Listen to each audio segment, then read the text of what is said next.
Queridos amigos, que alegria estar aqui novamente hoje em mais um encontro com vocês. Hoje um encontro muito especial, onde nós vamos trazer no nosso portal um bate-papo muito importante, muito interessante, com uma pessoa que eu admiro, respeito demais e gosto muito, meu amigo Claudemiro Oliveira.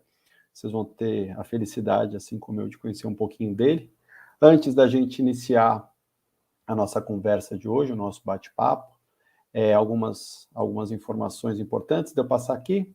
Primeira delas, lembrar quem sou eu, para quem não me conhece. Eu sou Fábio Madia, eu sou o CEO responsável pela Academia Brasileira de Marketing. Eu sou aqui o responsável por trazer conteúdo, enfim, tudo que a academia tem para os próximos meses aí para trazer para o mercado brasileiro. Lembro também que esse conteúdo ele está sendo transmitido agora ao vivo, mas ele foi gravado por questões de tecnologia para garantir a qualidade do material e bem como ele também estará disponível no portal para quem não puder estar assistindo com a gente agora nesse momento. Depois não se preocupem, ele vai estar disponível a partir de amanhã já no nosso portal, no portal da academia. Outro ponto importante, naturalmente, porque nós não estamos fazendo isso ao vivo, as perguntas não serão respondidas no ato, mas em qualquer uma das redes sociais que você esteja acessando esse conteúdo, você pode deixar sua pergunta lá. Nosso time vai trazer as perguntas para o Claudemir e depois todas elas vão ser devidamente respondidas.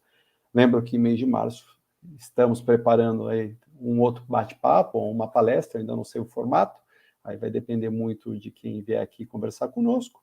E para concluir, eu queria deixar um recadinho aqui do nosso portal. Se você ainda não é um Abramember, um membro da Abramark, você pode ser um Abramember, é um valor, eu entendo ser bastante justo, R$ 99,00 por mês, você tem uma infinidade de benefícios, conteúdos exclusivos, só para quem é um Abramember da Academia Brasileira de Marketing. E agora, deixa de papo, vamos direto aí ao nosso conteúdo maravilhoso, espero que vocês gostem tanto quanto a gente gostou, desse privilégio que é conversar com o Claudemiro, o mestre, a lenda Oliveira.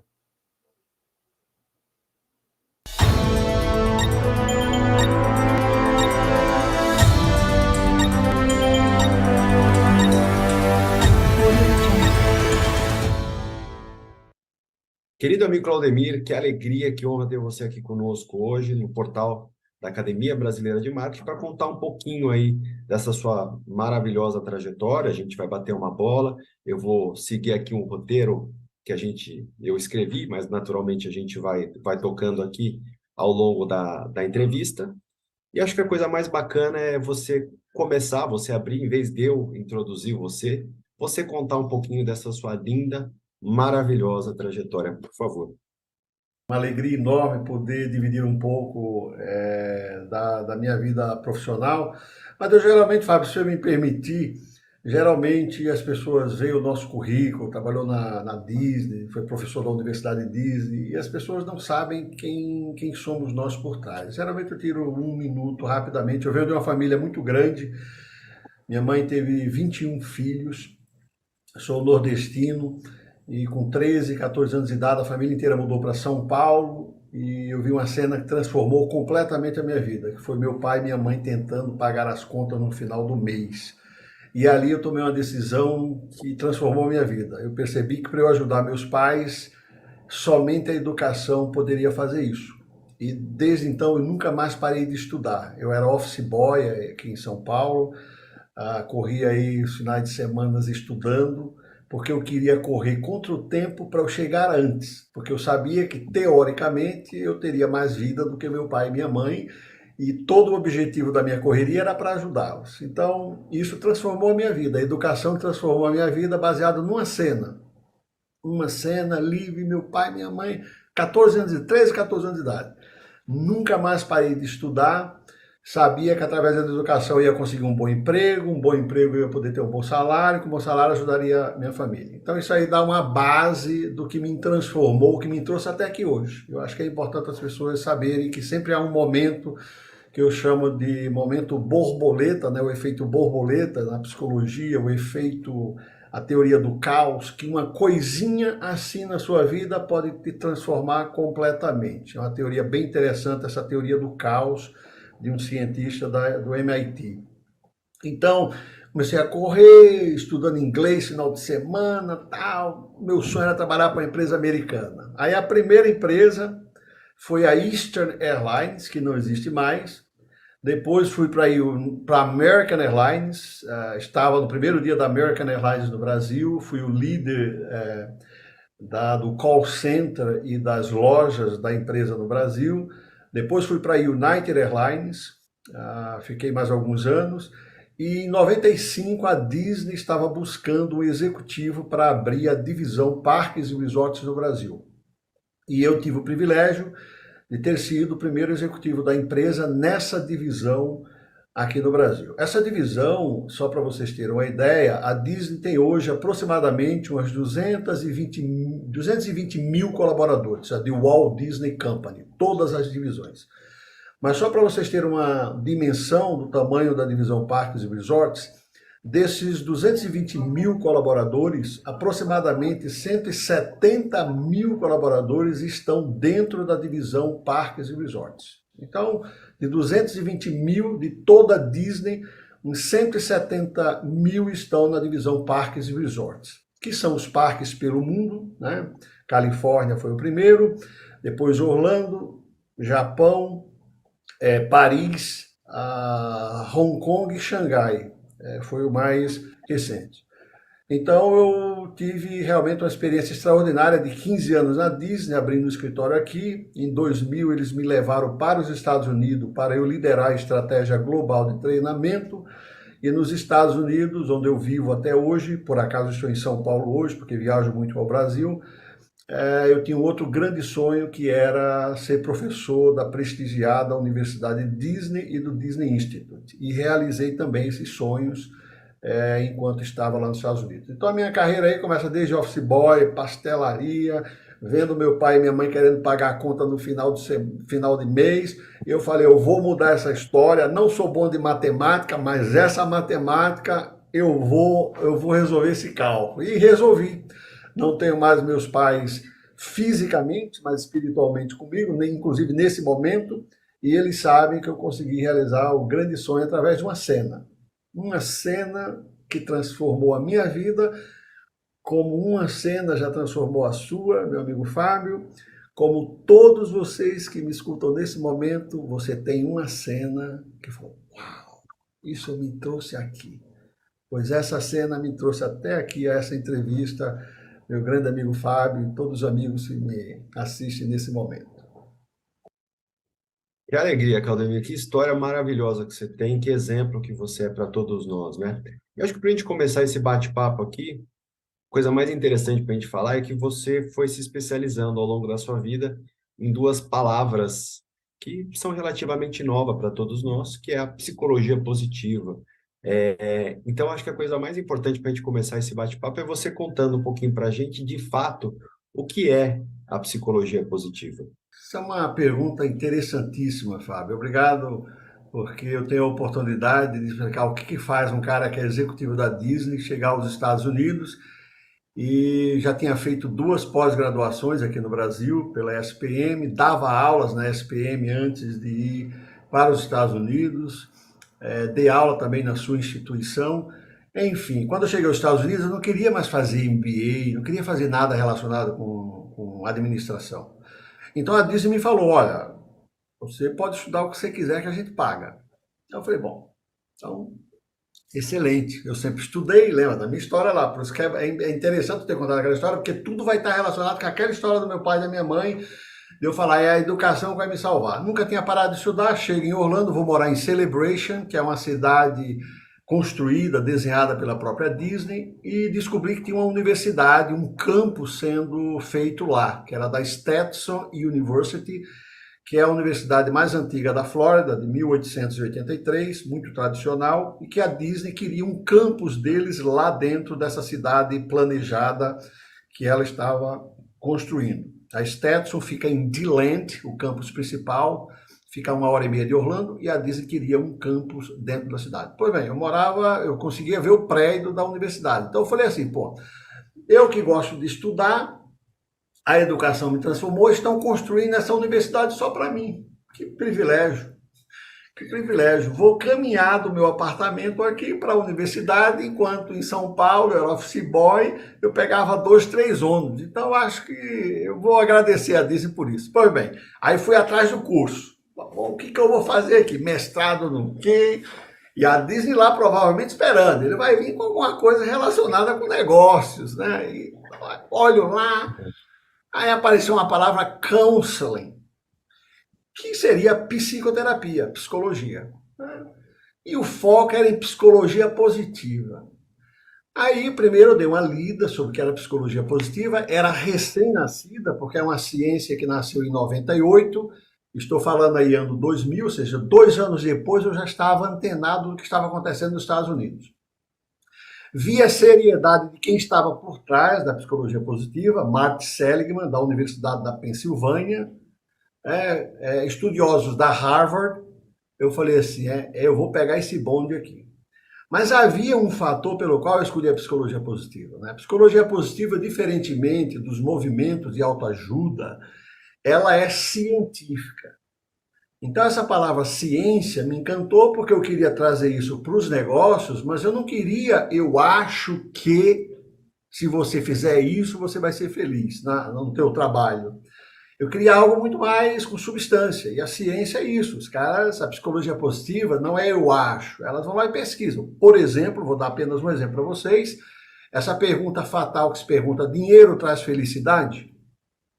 Né, que o pessoal geralmente responde com a piada, não traz, mas em Paris, com a champanhe... Traz ajuda a comprar. Ajuda a comprar. Tal. Pois bem, aí os caras pesquisam, os caras pegam milionários, e analisam aquilo lá durante anos para saber se realmente dinheiro traz felicidade. E os caras trazem conclusões. Olha, dinheiro realmente é muito legal, é sensacional, mas ele tem um prazo de validade no quesito felicidade. Porque existe algo chamado adaptação hedônica, que é outra terminologia da psicologia positiva, em que você se adapta muito rapidamente às circunstâncias, sejam elas negativas ou positivas. Okay? Então, ou seja, se você der um aumento de salário hoje para o seu funcionário de 100%, você pode ter certeza que daqui a 1 ano, esse 100% na cabeça dele, ou minha, ou de qualquer pessoa, você já se adequou àquela nova situação, comprou outro carro. Então você nunca vai estar, entre aspas, você vai se adaptar com aquela nova circunstância. E uma boa notícia é que a ciência diz que se alguém ficar paraplégico hoje e alguém ganhar na loteria hoje, ficar milionário e alguém ficar paraplégico, essa adaptação hedônica faz com que os dois, em 6 meses, 1 ano, eles se adequem a essa nova circunstância, porque senão seria impossível. Então, a psicologia positiva me fascinou por essas coisas. Volto para a Disney. Então, eu dei esses exemplos para já deixar claro o que é a psicologia positiva. Volto para a Disney e falo, decidi aí, eu vou fazer um mestrado em psicoterapia, com foco em psicologia positiva. Aí o RH da Disney falou assim, mas Claudemir, assim, psicoterapia? Mas isso, assim, a gente não tem como justificar. Aí eu falei assim, mas vocês falaram que eu podia escolher o que eu quisesse. E eu falei assim, o que você quisesse, mas assim, dentro do que você faz, o executivo, tal, né? Aí eu brinquei, falei, então tem que ser algo relacionado com o trabalho, E você acha que o povo não precisa de psicoterapia aqui na Disney? Comecei a rir. E aí eu tinha a decisão, pessoal, a fazer. Ou eu pagava do meu bolso, ou eu mudava o curso para fazer algo que eles pagassem. E eu decidi pagar do meu bolso. E a Disney não tem nenhum problema. As empresas não têm que te dar o que tu quer. É tu que tens que decidir o que tu queres. E vai lá e faz. Porque quem quer, vai lá e executa. E quem não quer, inventa o que eu chamo de mimimi, nhen e blá, blá, blá. Essa é a grande realidade. Vencedores vão lá e fazem, com qualquer circunstância. E perdedores inventam mimimi, nhen, blá, blá, blá. Desculpas. Então eu decidi fazer o mestrado e o doutorado, depois me encantei tanto que fiz um doutorado nessa área. Agora eu vou resumir o que é psicologia positiva. Super simples, super simples. O Martin Seligman viu uma lacuna enorme na psicologia tradicional. Então, olha só, ele falou o seguinte: a ausência de problemas não significa necessariamente que você é feliz. Então, o que ele quis dizer? Mesmo que eu vá para um processo de psicoterapia, eu estou com a depressão, vamos imaginar. Depressão. -10. Vou colocar num quadro para ficar bem fácil. -10, estou no -10, depressão profunda. Um psicoterapeuta, um psiquiatra me ajuda com remédio, com uma certa terapia, e eu vou melhorando, saio do -10 para o -9, para o -8, -6, 0.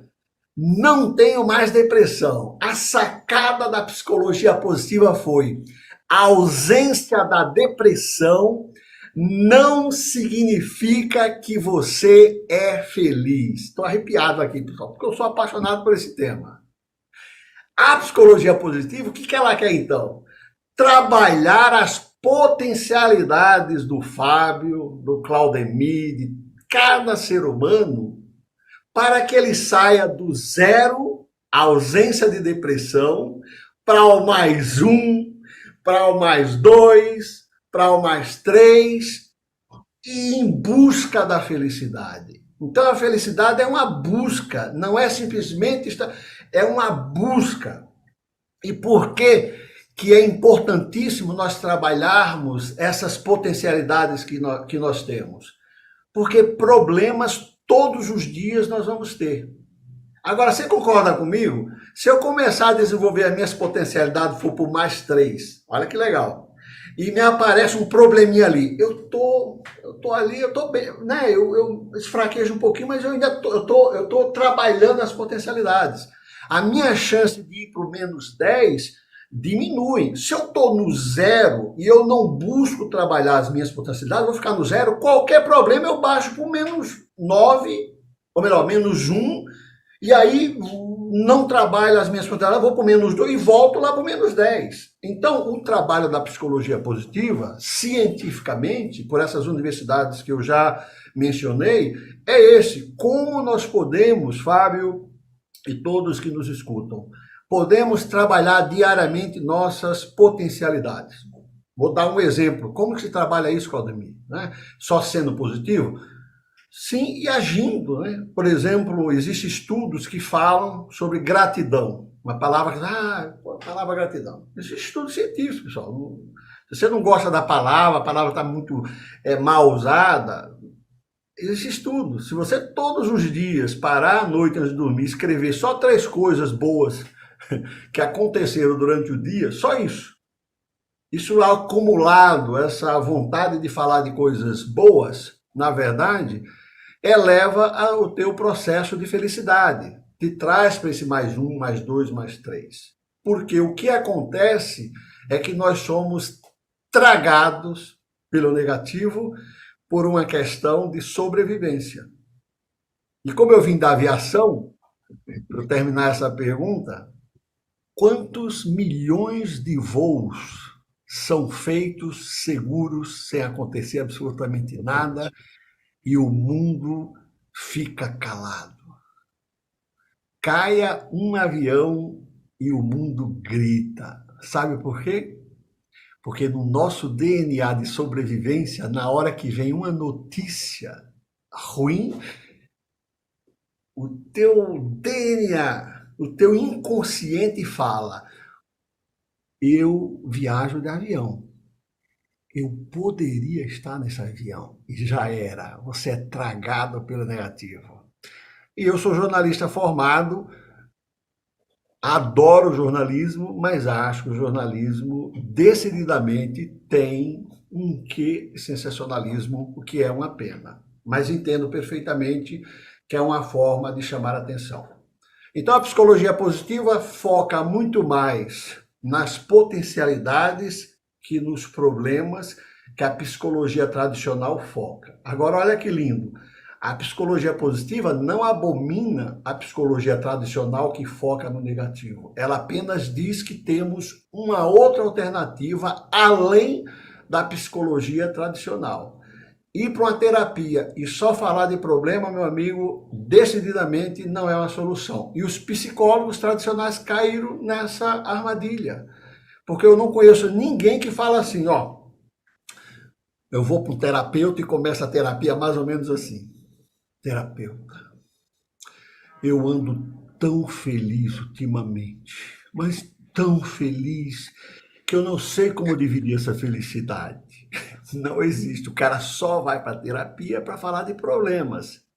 E o psicólogo cai nessa trampa, para falar uma palavra em espanhol, nessa armadilha, e fica ali toda semana nós temos um problema falar. Essa semana pode ser o meu trabalho, semana que vem pode ser o trânsito, a outra semana pode ser a namorada ou namorada, a outra é o cunhado. Você vai arrumar. Então o psicólogo de psicologia positiva toca nesse assunto, mas ele ali do nada ele fala, me fala o que deu certo essa semana para você.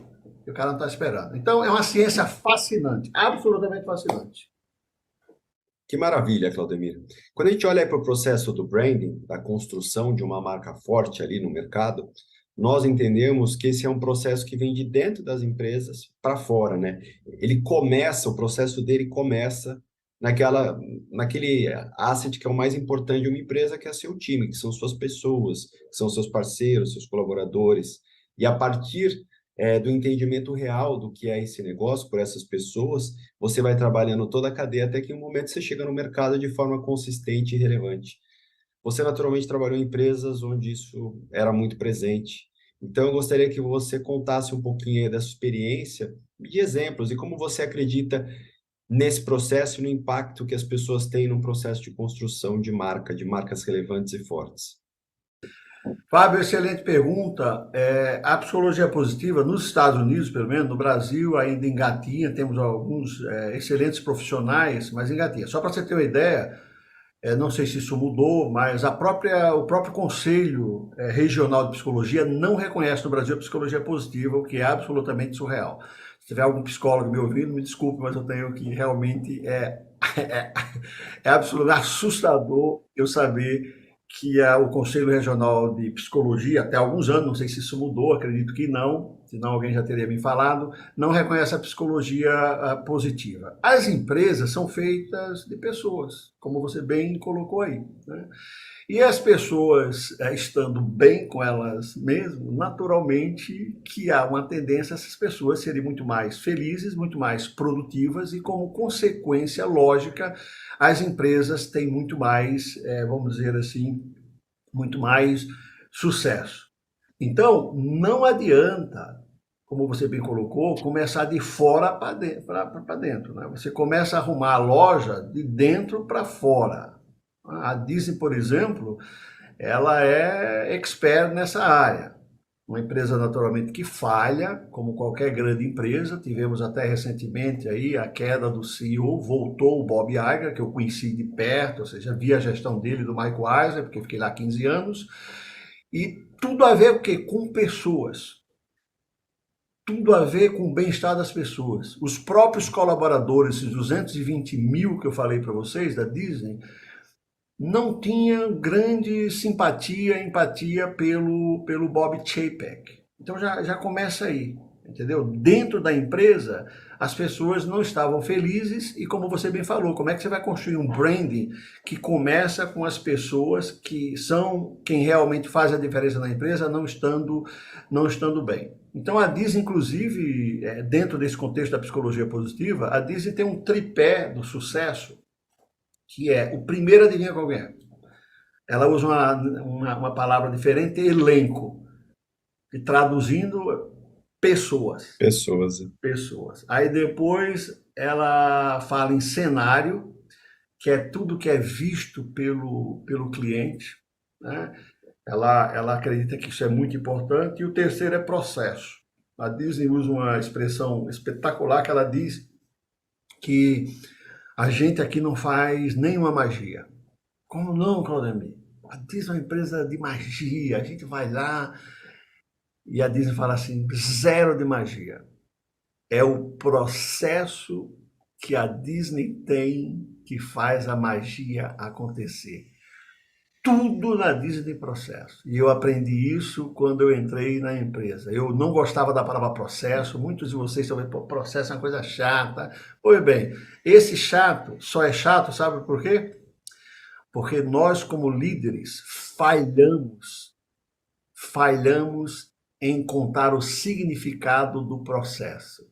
E aí tentamos empurrar a goela dentro do funcionário. Tem que ser assim, ele não compra a ideia e aí fica patinando, porque precisa treinar e retreinar. O colaborador precisa entender o propósito. Posso dar um exemplo? Claro. Um exemplo prático é na Disney, se você chegar no estacionamento gigantesco de um dos parques, isso acontece todos os dias. Você chega muito feliz com a família, a primeira vez, o que vai acontecer? Você vai esquecer onde deixou o seu carro.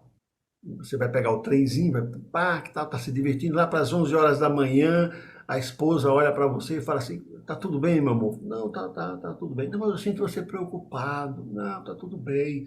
Aí ele confessa para ela, meu amor, eu não lembro onde deixei o carro. Isso é trágico. Como é que agora eu vou fazer para encontrar meu carro no estacionamento com milhares e milhares de carros? E aí se aproxima do funcionário da Disney e fala assim, ó, estamos desesperados, vai ter divórcio aqui hoje. Acho que a gente vai ter que ser o último a sair do parque, porque até encontrar esse carro vai ser difícil. Aí o funcionário olha e fala assim, mas você sabe que a gente faz magia aqui, né? Aí o cara fala, não, mas você não vai saber onde está o meu carro, né? Você vai me dizer, porque isso é uma sacanagem, desculpa aí.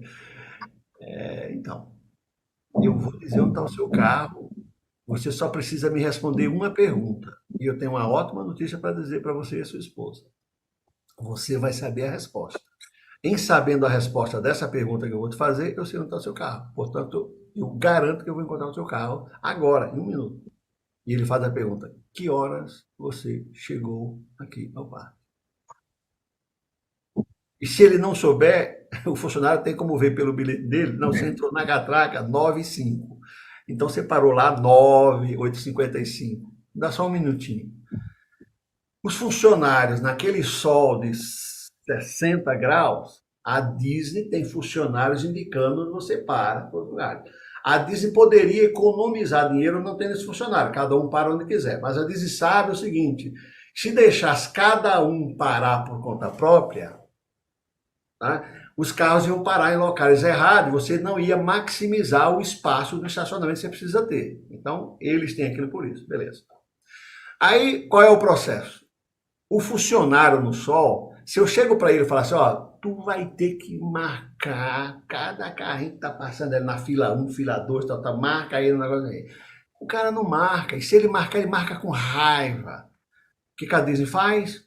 Explica esse processo. Olha, quando você começa a marcar no estacionamento do Mickey, que começou às 7h30 da manhã, aí o do Mickey finaliza às 7h50. Aqui, tá vendo que você marcou? Beleza, tá. Aí entramos na Minnie, 8 até as 8h20. Ele chegou às 8h55. Tá bom. Vamos para Margarita, 8h40 começou e terminou às 9h05. Opa! Vai estar na Margarita. Mas vamos ser mais precisos ainda. Se foi 9, provavelmente vai estar na fileira 10 ou 11. E aí o funcionário fala para ele, olha, seu carro vai estar no estacionamento da Margarita, na fileira 10 ou 11. Se o senhor errou algum minutinho aí para lá e para cá, vai estar uma para cá ou para lá. Ajudei. E o cara fica... O mundo fica sabendo que a Disney faz magia.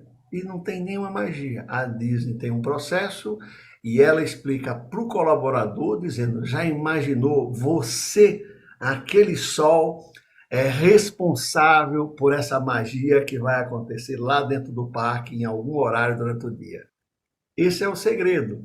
Então, eu não fugi da pergunta, a importância de pessoas dentro do contexto da psicologia positiva e dei um exemplo de como a Disney trabalha. O primeiro item do tripé são pessoas. Pessoas e pessoas. Então é isso. Maravilhoso, maravilhoso, Claudemir. E eu vou aproveitar esse gancho que você colocou. Eu acho que você trabalhou numa das poucas empresas no mundo que, de fato, conseguem colocar em prática aquilo que é um discurso muito bonito, que é ter o teu negócio centralizado e desenvolvido a partir do cliente. É o center, o seu cliente no centro das coisas, né? Aí, em paralelo a isso, a gente vê, por exemplo, no ano retrasado, no ano passado, falou-se muito de metaverso, que era uma das grandes tecnologias, que ia reinventar o mundo. Esse ano agora nos fala outra coisa que não seja em chatbot e no impacto disso no mercado, das empresas, dos negócios, e a gente pega essas empresas, investem dinheiro nessas novidades, nesses novos processos, e no meu entendimento isso tudo é de fato relevante. Metaverso, chatbot são tecnologias que vão trazer impacto, mas eu acho que muitas vezes isso é colocado como prioridade e a gente esquece daquilo que é a essência de um negócio, que é atender bem os seus clientes, cuidar dos seus clientes, se relacionar com os seus clientes, né? E como eu falei, a Disney realmente é um dos raros exemplos que a gente vê onde isso de fato acontece. No seu entendimento, por que as empresas ainda não conseguem fazer isso, colocar de fato o cliente no centro dos seus negócios? Fábio, que pergunta interessante. Olha só, primeiro eu queria voltar só um segundinho sobre o que você mencionou antes, né, do brand, da cultura, e já entro no metaverso, né? Existe uma frase também famosa na Disney, você falou que a cultura tem que nascer de dentro para fora e não de fora para dentro, né? Existe uma frase na Disney que diz o seguinte: a gente sai da Disney, mas a Disney não sai da gente. Entendeu? Então, eu não trabalho mais para a empresa e a cultura está dentro de mim. Porra, cara. Quando você está nesse nível, é absolutamente surreal. Eu estava no parque agora, semana passada, eu não consigo ver um papel no chão, porque eu lembro da história que eu ensinava na Universidade Disney, do próprio Walt Disney limpando o parque, eu pego o papel e coloco lá na lixeira e sigo. Não trabalho na empresa mais. Então, isso é cultura, né? Que tem a ver com pessoas e tal. Ainda antes da metaverso, é importantíssimo que eu tenho para dizer para você, a centralidade no cliente, por décadas, eu venho falando algo que não me escuta, porque quem é Claudemir na fila do pão? Mas é muito mais a centralidade do cliente interno, que as empresas estão se esquecendo, do que do cliente externo. O cliente interno é muito mais importante do que o cliente externo. Claudemir, que você está louco que você está falando. Essa história, vou falar e vai ficar gravado, e pode colocar para o pessoal. Essa história que é o cliente que paga a conta da luz no final do mês, ela é real, mas ela não é tão profunda quanto se eu disser quem paga a conta de luz, o aluguel da empresa, é o colaborador interno. Ou as empresas acordam para entender, e dentro do contexto que você falou, que é de dentro para fora, ou já era. Cliente que nós endeusamos, que paga realmente, é maravilha, mas ele é uma consequência.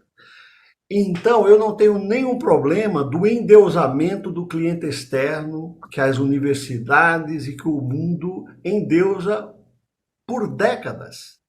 Mas eu preciso colocar nesse mesmo nível o cliente interno. Me desculpe, mas esse reinado tem que ser dividido. Se você não quiser tirar, já que o Claudemir está querendo exagerar de dar o reinado para o cliente interno, porque eu acho que o cliente externo é uma consequência, que pelo menos se fale mais sobre essa questão do interno.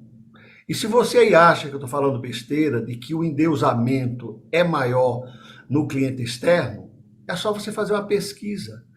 Quantos livros existem sobre o atendimento ao cliente externo, sobre o encantamento do cliente, e quantos livros existem sobre a preocupação do cliente interno? Existe, faça uma proporção. Posso garantir para vocês, assim, sendo bem otimista, que para cada 10 livros sobre o cliente externo, existe um, se existir, sobre o cliente interno.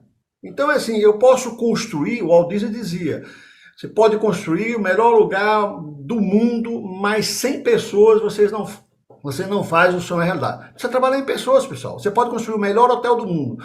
Se você colocar antas, e com todo respeito às antas, né, para trabalhar no check-in, não vai rolar. O cliente não existe. O cliente aparece quando existe naturalmente essa preocupação de dentro. Dito isto, para não deixar vago, vamos ao metaverso. que eu piro também, hein? Piro. Uma vez eu estava numa dessas grandes empresas de material de construção, gigante, uma das gigantes. Não vou falar nome porque eu sou um cara delicado. Eu critico em privado e elogio em público. Isso é outra coisa que a gente precisa aprender. Jamais faço isso.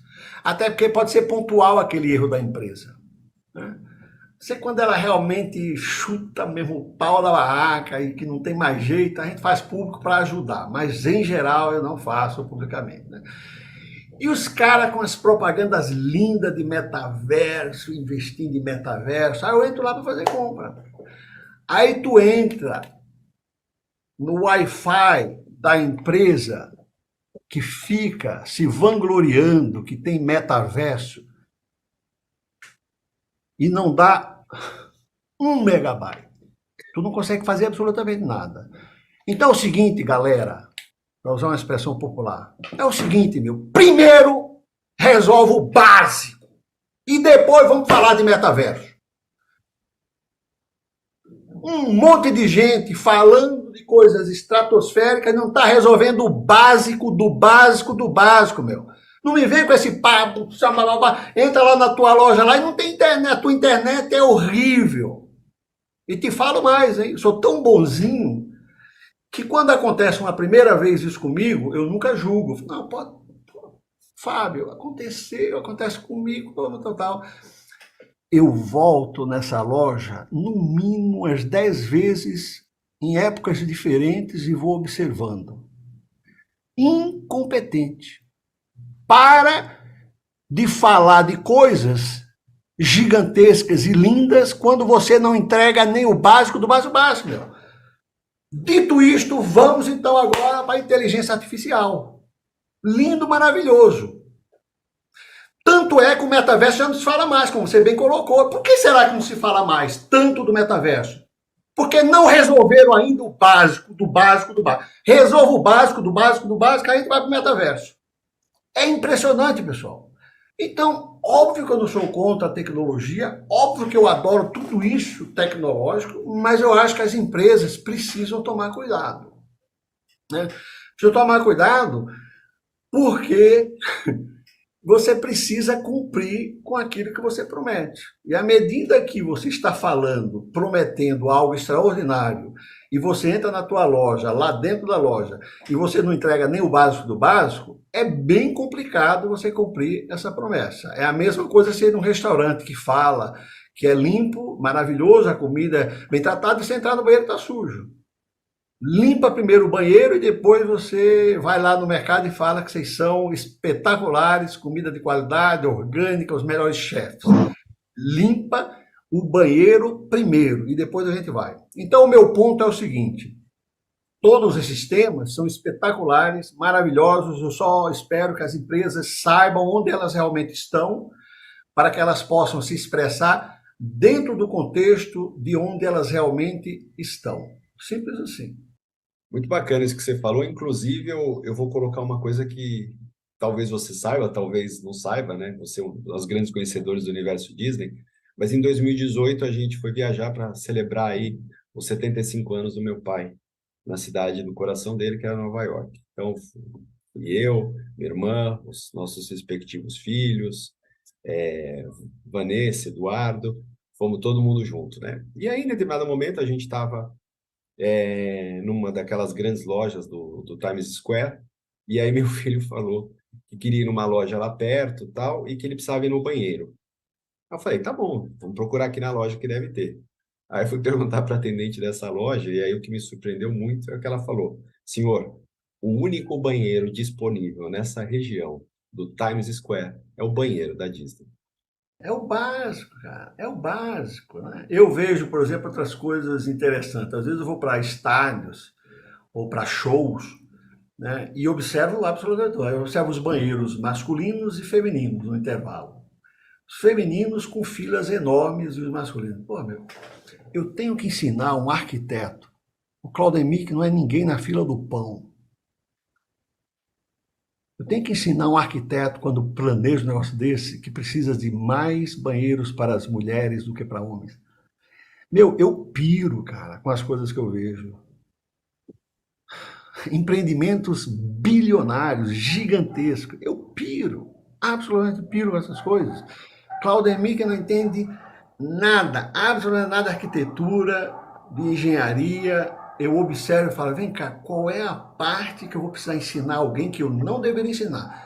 Aí eu volto ao básico, as pessoas estão falhando no básico, pessoal. A estrutura é espetacular e no básico as pessoas estão errando. Então é um negócio assim surreal.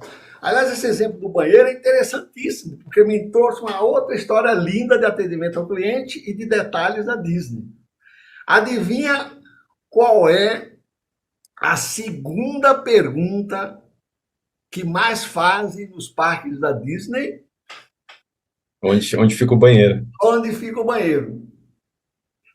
A primeira é que horas é a parada das 3 da tarde. Eu vou explicar as duas, porque está dentro do contexto da sua pergunta, que é espetacular. E a Disney fala o seguinte, nunca seja grosso com o cliente, você tem que entender o que ele quis dizer. Então, sobre a primeira, quando ele diz que horas é a parada das 3 da tarde, ele está querendo dizer o seguinte, que horas a parada passa nesse local que eu estou aqui com a minha família. Você precisa entender o que o cliente quer dizer. Você fala, olha, a parada começa às 3 lá em Frontierland e vai passar aqui onde vocês estão aproximadamente às 3h22. É isso. Não precisa ser grosso. Pergunta idiota é essa. Então, os clientes muitas vezes fazem essas perguntas, mas você precisa entender o que ela está querendo dizer. A segunda do banheiro é o seguinte, existem muitos banheiros nos parques, então olha só, milhares de pessoas passando, e o banheiro está do outro lado aqui. Então alguém me pergunta, onde fica o banheiro aqui? A segunda pergunta mais feita no parque. Se eu faço assim com o dedo, é ali, é daquele lado, as pessoas que estão passando, se olharem para cá, vão pensar que eu estou apontando para ela e não estão entendendo. Meio que é um dedo, né? não é uma boa. Olha o que a Disney faz, pessoal. De graça para vocês aplicarem nos shoppings, nas lojas. Olha só, a Disney usa ou 2 dedos ou os 4. Em vez de ela apontar assim, fica ali, né? Aqui, vamos ver que o banheiro está aqui.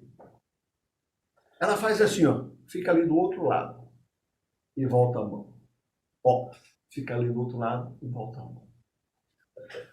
De graça, eu falo pro pessoal que me contrata, pessoal, tudo da Disney, a maioria dos conceitos são comportamentais. Você não gasta 1 centavo a mais para aplicar no teu negócio. Agora, onde está o erro? Chegar na loja e falar assim, a partir de hoje aqui, todo mundo não vai fazer mais assim, vai assim, já era.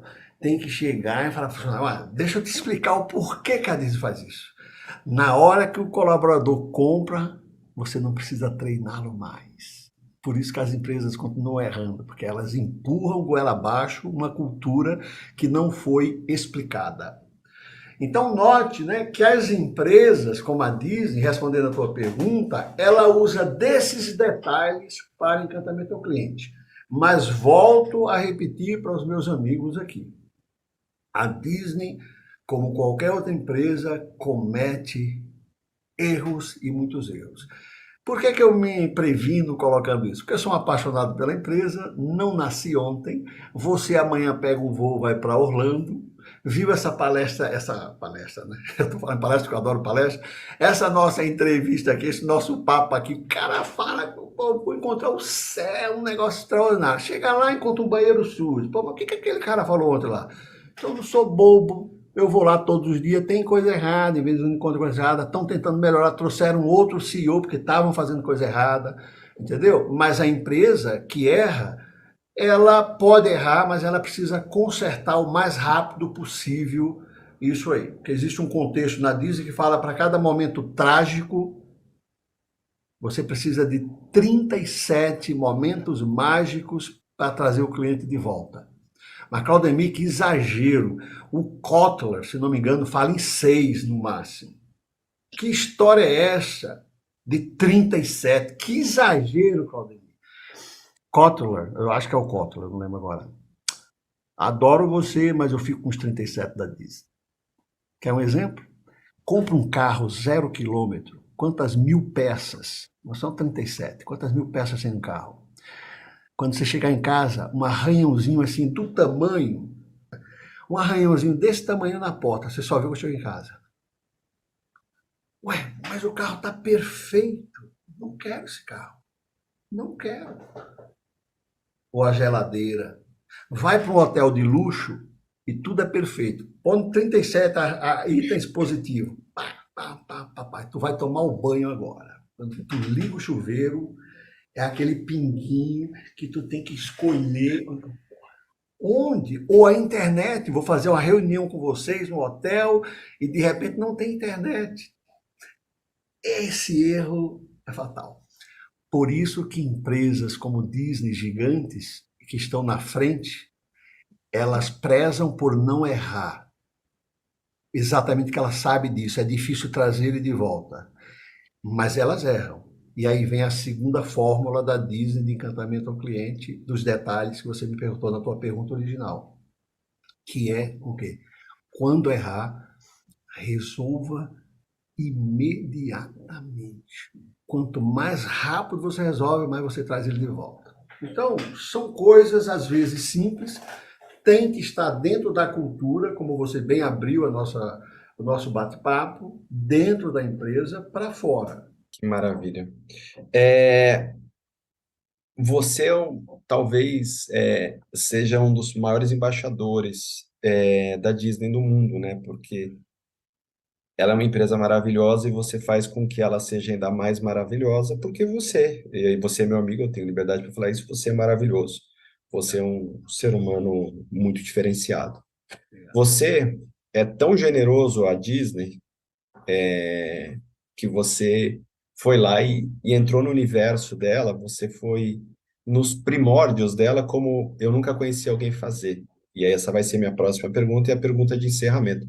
Mas antes eu tenho a seguinte pergunta. Você, na sua generosidade, você escreveu 2 livros. Você escreveu o livro óbvio e o livro não óbvio. O livro óbvio é contar a história do Walt Disney, que é um livro impecável, que fala desse cara que o mundo inteiro conheceu, que virou essa celebridade que todo mundo se referencia. E você escreveu o livro não óbvio, que é do Roy, do irmão do Walt Disney. Exatamente. E eu acho que você teve essa delicadeza de mostrar para as pessoas a importância dos dois lados, né, do equilíbrio das personalidades.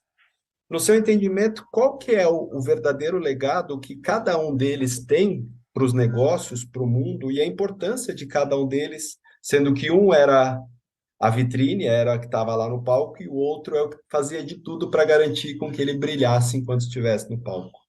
É isso aí. Isso é uma história absolutamente fascinante, eu tenho muito orgulho de dizer o seguinte, esse livro aqui, na realidade, ele é único no mundo, não é no Brasil, é no mundo. Ninguém tem um livro apenas do Bob Thomas que fala do Roy sob o ponto de vista de negócios.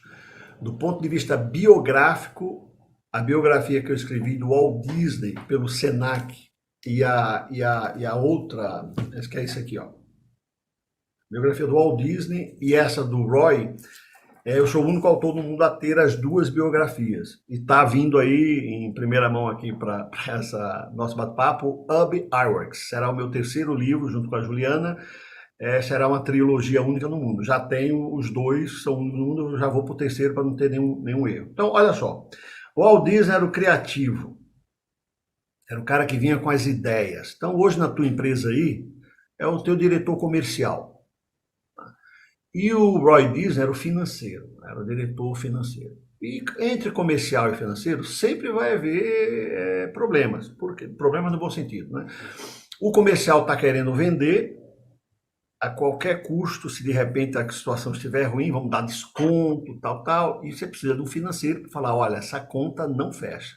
O criativo, o comercial não tem essa bagagem, por isso que a empresa tem que ter esses dois, né? Então, assim, olha só, na contracapa, enquanto os holofotes sempre estiveram no irmão Walt, o gênio financeiro Roy Disney fazia magia nos bastidores.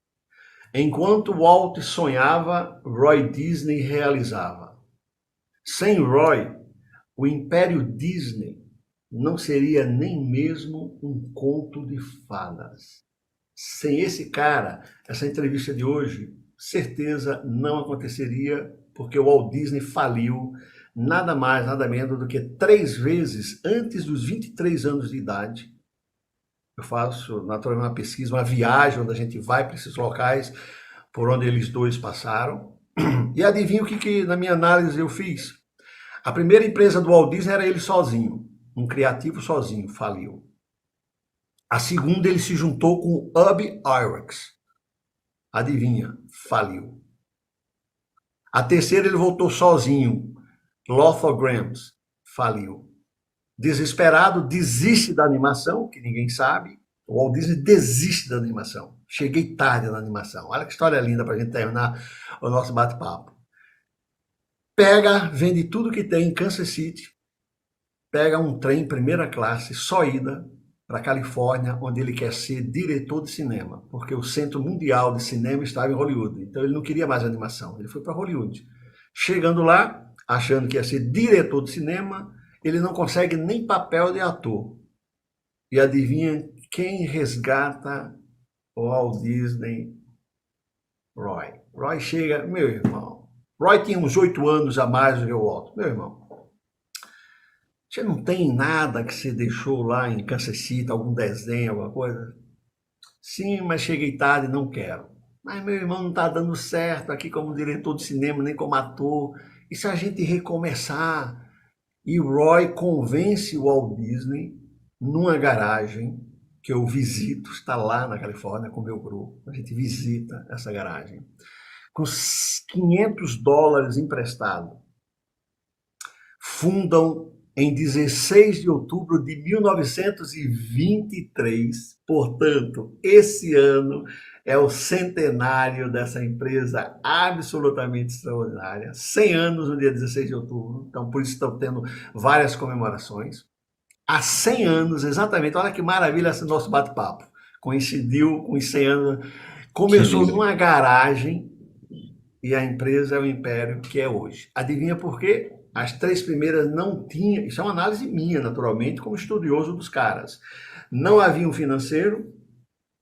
Na hora que junta-se o criativo com o financeiro, a empresa existe até hoje. O melhor argumento impossível. Mas eu vou além. Na década de 80, a Disney estava para falir. O filho do Roy Disney Jr., que eu conheci, faleceu naturalmente há alguns anos, mas eu conheci na época que eu estava na Disney, o sobrinho, na década de 80, vendo que a empresa estava para falir, chega para os acionistas e diz, nós precisamos salvar a empresa com meu pai e o meu tio. E perguntaram, o que a gente vai fazer?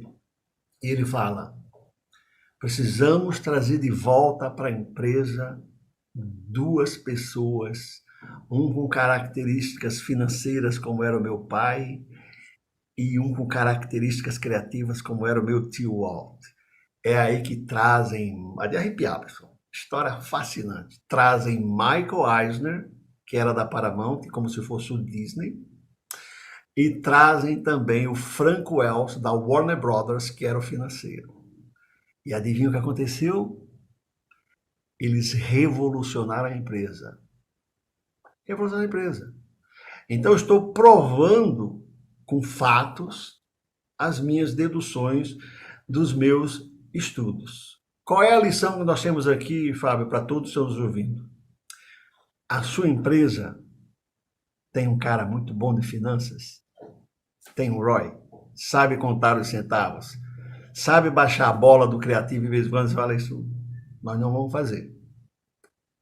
Se não tiver, procure. Porque só um criativo na empresa, não, eu sou muito bom, sou o presidente, não, eu cuido de criativo, finanças, é complicado. Não dá para você ser muito bom como criativo e como financeiro ao mesmo tempo, né? Então, essa história resume bem todo o legado da Disney e o grande segredo dela sempre foi essa balança entre criatividade e financeiro, E o grande segredo para o grande final do nosso bate-papo é o seguinte: todo mundo me pergunta qual é o segredo do sucesso da Disney?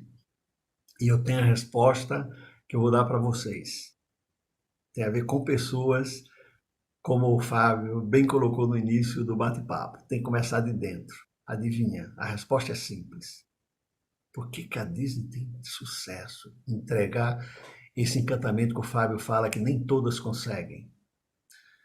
A maioria de quem trabalha para a Disney sonhou, ficou sem dormir antes daquela entrevista, dizendo: eu quero tanto trabalhar para eles. Ponto final. Se sua empresa estiver num ponto em que as pessoas querem trabalhar para você, é um excelente sinal. Esse é o maior sinal do sucesso da sua empresa. Por quê? Porque eu falei e repito. O consumidor só aparece quando você tem dentro de casa, a casa está arrumada, com pessoas que querem recebê-lo ou recebê-la. Se a casa não estiver arrumada com pessoas que queiram receber, ele não vai entrar. Portanto, o cliente externo, que é muito importante, ele é uma consequência do cliente interno. Ponto. Mas isso é óbvio, Claudemir. Ah, é óbvio? Então vá para a literatura e me diga se é óbvio. Não é tão óbvio não, meu amiguinho. Não é tão óbvio não. Por isso que eu vou continuar repetindo. Não sou só eu, tenho vários. Mas precisamos mudar essa literatura. A literatura das grandes escolas de negócios, pode ir lá. É só o foco lá fora, lá fora, lá fora. Não, meu amigo, arruma a casa primeiro. Sem arrumar a casa primeiro, não tem como arrumar lá fora.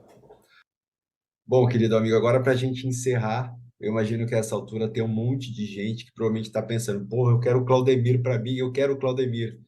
E, infelizmente, ela não necessariamente pode ter o Claudemir, mas ela pode ter a sua empresa, os seus negócios, os serviços que você presta.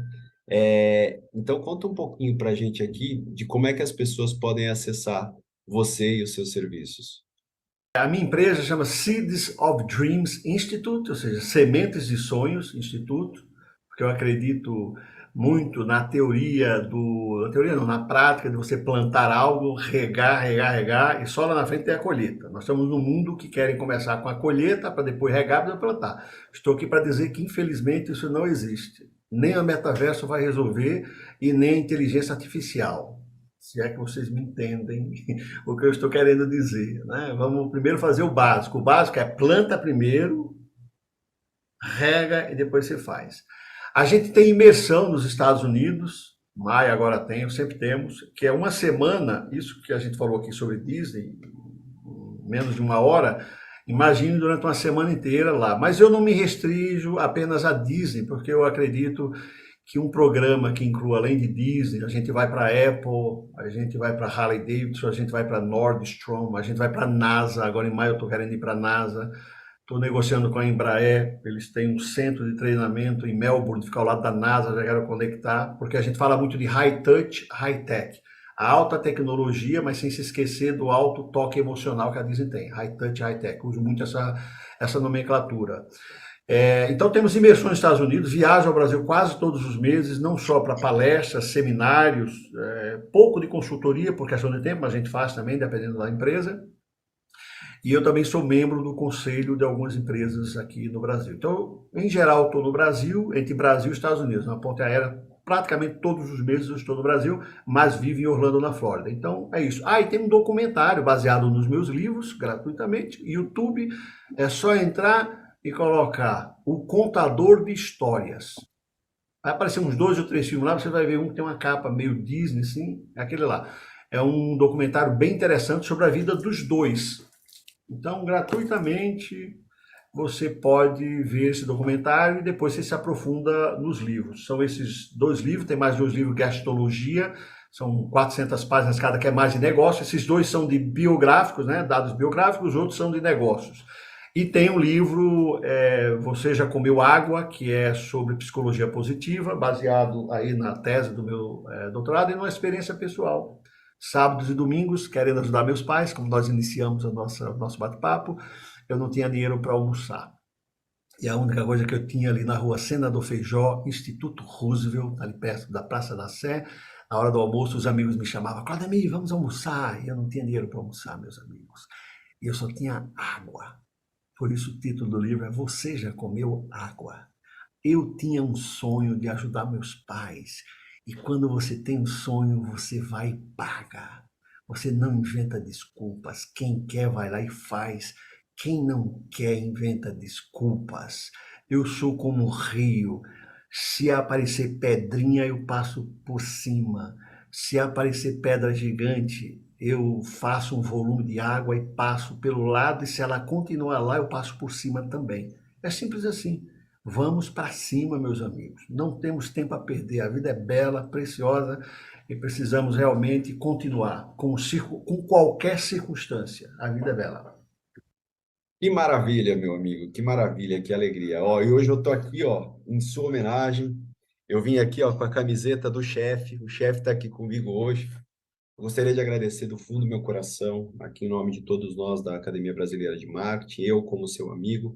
É uma honra ter você aqui, você que é uma pessoa espetacular, uma pessoa maravilhosa, com uma trajetória de vida única, com um conhecimento absurdo. Seguramente você, de alguma forma, na palestra, porque na primeira palestra que eu vi sua lá atrás, você mudou minha vida, porque você me deu um outro aspecto, uma outra visão em relação aos negócios, ao mundo. E eu, como recado final, deixo uma mensagem para vocês, profissionais de RH, vocês que contratam palestras, serviços nas empresas de vocês, para que não deixem de considerar o Claudemir na sua próxima palestra, como no seu próxima convenção, no seu próximo evento, porque ele é, de longe, seguramente, um dos melhores palestrantes que eu já vi na vida. E é isso, queridos e amados amigos, nos vemos aqui em breve, num próximo bate-papo, numa próxima palestra no mês que vem. Forte abraço.